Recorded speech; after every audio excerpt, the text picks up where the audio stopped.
जाता है। आप दलित है, कोरी है, चमार है, तमाम जातियों में आप बटे हुए फिर रहे हैं। 52% इस मुल्क में बैकवर्ड है और 3%, 2% के लोग हमारे ऊपर 73 साल से राज कर रहे हैं। ये हमारे और आपके लिए शर्म की बात है। हमें बेदार होने की जरूरत है, शिक्षित होने की जरूरत है, संगठित होने की जरूरत है। बाबा साहब का मुसलमानों के ऊपर कोई एहसान है जो आप लोग कहीं चर्चा नहीं करते और मुसलमान आपसे नफरत करता है।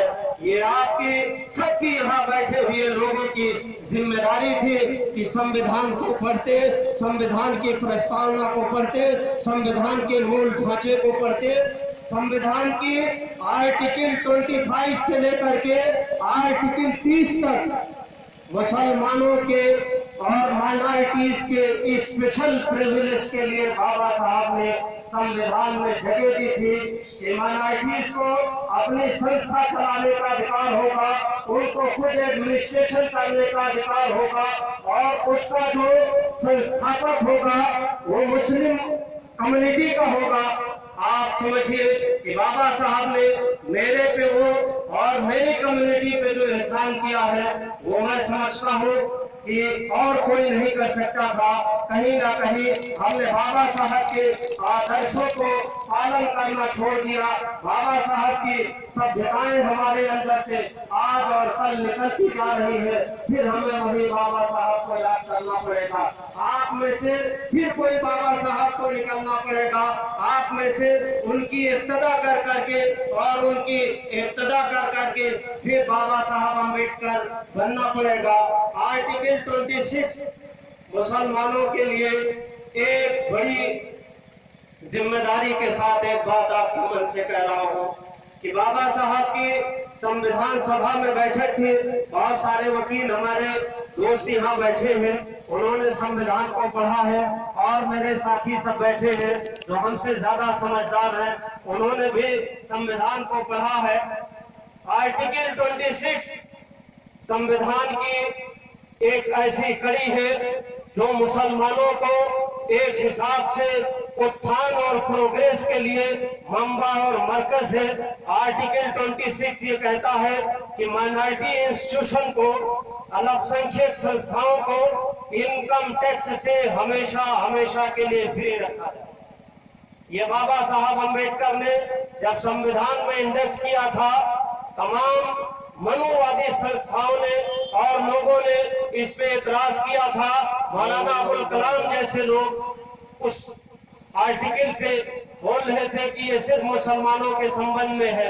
आज जब 73 साल इस मुल्क में संविधान का राज चलते हुए हुआ तो ये समझ में आया कि अगर वो चीजें न होती संविधान में तो शायद हम यहाँ के रहते हुए, आपके बीच में पैदा होते हुए भी आपके बीच में पराये हो जाते। जो सरकारें कर रही है वो हमारे और आपके बीचों में वो बातें छुपी नहीं है। इसलिए बाबा साहब अम्बेडकर को अगर संविधान सभा में और संसद में मुसलमानों ने मिलकर करके मुस्लिम लीग ने भेजने का काम किया था, आज आपको हमसे लड़ने की जरूरत नहीं है, मुझको आपसे लड़ने की जरूरत नहीं है। याद कीजिए जब बाबा साहब अम्बेडकर को हमने संविधान सभा में भेजा था और बाबा साहब ने संविधान सभा में पहुंचकर सैकड़ों लोग जो उसमें सदस्य थे सबके खिलाफ जाकर करके उन्होंने आर्टिकल 25 से लेकर के आर्टिकल 30 तक माइनॉरिटीज के लिए, अल्पसंख्यक के लिए बनाया था। मैं बाबा साहब को आपके मंच के माध्यम से धन्यवाद कहता हूं और उन्होंने हमें बोलने का अधिकार, हमें जीने का अधिकार, वरना तो हम इस मुल्क में पैदा भी रहते और पराये हो जाते। आर्टिकल 19 पे बाबा साहब ने जब ये लिखा था, आर्टिकल 19 को इटली से बाबा साहब ने लेकर करके जब संविधान में इंडेक्स किया था, बहुत सारे लोगों को इस बात को लेकर के इतराज थी कि बड़े लोग हैं, छोटा आदमी भी उनके खिलाफ बोलने लगेगा, वो नेता है उनके खिलाफ छोटा आदमी भी बोलने लगेगा। बाबा साहब तो एक मौका ऐसा आ गया था कि आर्टिकल 19 पे इतराज होते समय बाबा साहब ने संविधान सभा की बैठक से जाने का मन बना लिया और संविधान सभा की महफिल में इस्तीफा देने की बात कर दी थी। हम और आप किस बाबा साहब के मानने वाले हैं कि आज 73 साल तक हम और आप अपनी बातचीत करने में और अपनी बातों में अभी तक आजाद नहीं हो पाए? ये कहीं ना कहीं हमारी और आपकी कमी है। आपको बोलने की आजादी, चलने की आजादी, आपको बिजनेस करने की आजादी, सभी तरह की right to freedom, right to speech, right to liberty, right to personal liberty, ये आर्टिकल 19 ने, संविधान ने हमें दिया। हम और आप संविधान को पढ़ना भूल गए, बाबा साहब के चरित्र को पढ़ना भूल गए और बाबा साहब के मनसब को भूल गए। आप बताइए कि आपके बाप दादा ने, बाबा साहब अम्बेडकर ने जिस संविधान को आपके बीच में और हमको दिया, आज उसी संविधान पे भाजपा सरकार और अन्य दलों के द्वारा उस पे हमला हो रहा है। आज संविधान में हर प्रस्तावना पे बदलने की कोशिश हो रही है।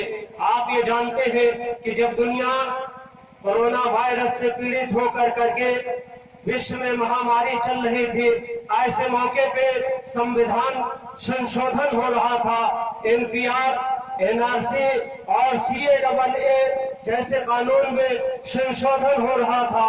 हम और आप अपने घरों में सोए हुए थे। मैं ये समझता हूँ कि अगर संविधान को आप बचाना नहीं जानते, संविधान की प्रस्तावनाओं पे अगर छेड़छाड़ हो रही है, तो आप बाबा साहब अम्बेडकर के सच्चे अनुयायी हो नहीं सकते हैं। ये आप बाबा साहब से खड़ा कर रहे हैं। ये मैं आपके ही मन से आपके खिलाफ बात कर रहा हूँ। इसलिए आपको और हमको संविधान को पढ़ने की जरूरत है, बाबा साहब के चरित्र को पढ़ने की जरूरत है। उसी संविधान ने आपको ये दिया था कि भारत का आर्टिकल 19, भारतीय संविधान का आर्टिकल 19 का सब क्लास 6 ये कहता है कि कोई भी कहीं भी जाकर के भारत में रह सकता है, बस सकता है, उसको स्वतंत्र रूप से जाने की और आने की आजादी दी जाएगी। 370 बाबा साहब अम्बेडकर ने बनाया था। आपसे और हमसे बहुत ज्यादा होशियार थे और 70 सालों तक बाबा साहब के हम अनुयायी बने रहे और 73 साल हो गया। संविधान की 370 आर्टिकल को खत्म किया गया। 6 महीने तक जम्मू और कश्मीर जो आपके और हमारे भाई हैं, उनके हाथों से नेट, मोबाइल, इंटरनेट और घरों में कैद किया गया। ये आपके बाबा साहब की दी हुई संविधान की खुली तौहीन थी। आप घरों में बैठे रहे, कहीं रोड पे नहीं आए और जो आपको एहतजाज करने का अधिकार बाबा साहब ने आर्टिकल 19 में दिया था, उसका भी आपने प्रयोग नहीं किया। आप बाबा साहब के सच्चे अनुयायी नहीं है। आप बाबा साहब के जीवन को पढ़िए, संविधान की सभाओं को पढ़िए, संविधान के मूल ढांचे को पढ़िए। बहुत सारी चीजों को हमको और आपको पढ़ने की जरूरत है। अभी एक एक्ट संविधान को संशोधन करते हुए एक एक्ट पास किया, CAA का दूसरा सब सेक्शन 2 है। उसको मैं आपके बीच में पढ़ करके बता दूं। बहुत सारे भाई सुनते समझते हैं लेकिन उसको कभी पढ़ने की कोशिश नहीं किए कि बाबा साहब के संविधान के साथ किस तरह का मजाक हो रहा है और हम खामोश हैं। ये खामोशी हमारे और आपके लिए और आने वाली नस्लों के लिए इस कदर खतरनाक होगी और संघ का, RSS का जाविया और उनका कारनामा आप पे इतना हावी हो जाएगा कि आज जो बोलने का अधिकार है, कल वो बोलने का अधिकार आपसे वापस ले लिया जाएगा। और आज जो आपको वोट देने का राइट है, उस पे कहीं ना कहीं आप पे धीरे धीरे वार करने की कोशिश की जा रही है। आप देखिए, NPR का एक सेक्शन 2 है जिसको मैं आपसे पढ़ रहा हूँ आपके बीच में। Provided that any person belong to Hindu, Sikh, Buddhist, Jain, Parsi और Christian community from Afghanistan, Bangladesh, Pakistan who entered into India before 31st day of December 2014 and has been accepted by the central government are under class C. Under class C, provisions of Foreigner Act 1946. अब आप ये समझिए, इस section और class में आप ये बताइए कि आज भी 90% दलित की बस्तियां और हमारे भाइयों की बैकवर्ड और पिछड़े भाइयों की बस्तियों में ना तो नल की व्यवस्था है, ना कुएं की व्यवस्था है, ना पानी की व्यवस्था है और ना उनके घरों की व्यवस्था है। भारत सरकार एक ऐसा कानून लाने की कोशिश कर रही है कि उनके लिए लाएगी, उनके लिए घर बनाएगी, सिस्टम देगी, चीजें देगी। आप पहले भारत के रहने वालों को सम्मानजनक तरीके से रखने के लिए उनके खाने पीने उठने और मूलभूत सिस्टम और ढांचे को इकट्ठा कीजिए और उन चीजों को दीजिए। आज भी शिक्षा के क्षेत्र में हम और आप कितना पिछड़े हुए हैं कि हमारी दी हुई चीजें हमारी संस्थाओं में भी वो चीजें नहीं बताई जाती हैं। तो हमें और आपको कहीं भी अगर संविधान में कोई छेड़छाड़ हो रही है, हमको और आपको जागरूक होकर के खड़ा होना पड़ेगा कि ये किताब बाबा साहब अम्बेडकर ने ऐसे पूर्व अशोक माहौल में बनाया था जिसमें एक बाबा साहब को छोड़ करके संविधान सभा की समिति में कोई और आदमी नहीं था। ये आप एहसान मानिए हमारा भी, और बाबा साहब ने जो हमारे पे एहसान किया उसका भी लाख लाख धन्यवाद करते हैं कि आज बोलने का, चलने का, फिरने का अगर हमें अधिकार है इस मुल्क में 73 साल के बाद भी, तो ये बाबा साहब की देन है। मैं अपनी बात को यहीं पे विराम देता हूँ, इस बात को कहते हुए कि आपके बुजुर्गों ने, मेरे बुजुर्गों ने ये कहा था कि संगठित होइए, शिक्षित होइए, संघर्ष कीजिए, और वो हम पे और आप पे दिखाई नहीं पड़ता। न हम संगठित हैं, न शिक्षित हैं और न ही हम संघर्षशील हैं। हमने अपने बाप दादाओं के दिए हुए शब्दों पे और उनके किए हुए कारनामों पे पानी फेर दिया है। हमें फिर एक बार उनके आबो हयात को पढ़ना है, उनकी जिंदगी को पढ़ना है, बजाय कि हम धर्मशास्त्र को पढ़ने की कोशिश करें, हम उनकी जिंदगी को पढ़ने की कोशिश करें जिनकी जिंदगी ने और जिनकी मेहनत ने आज हमें आपके बीच में खड़ा होने का अख्तियार दिया है, बोलने का अख्तियार दिया है, जीने का अख्तियार दिया है।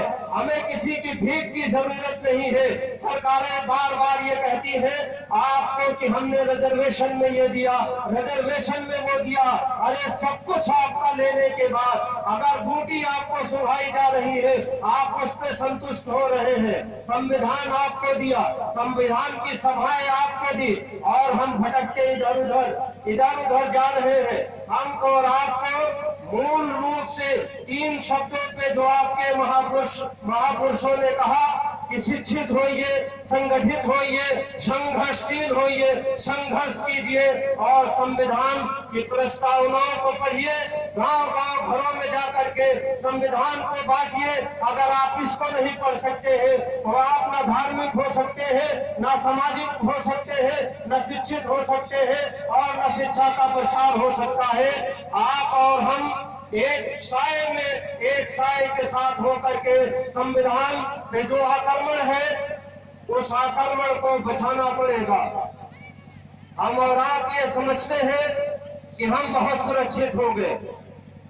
अभी सोशल मीडिया और पेपर के माध्यम से आपने ये पढ़ा होगा कि सुप्रीम कोर्ट भारत की सबसे सर्वोच्च अदालत है और सुप्रीम कोर्ट की अदालतों में रिजर्वेशन नहीं चल रहा है। अगर रिजर्वेशन है, हम प्रधान बनना चाहते हैं, रिजर्वेशन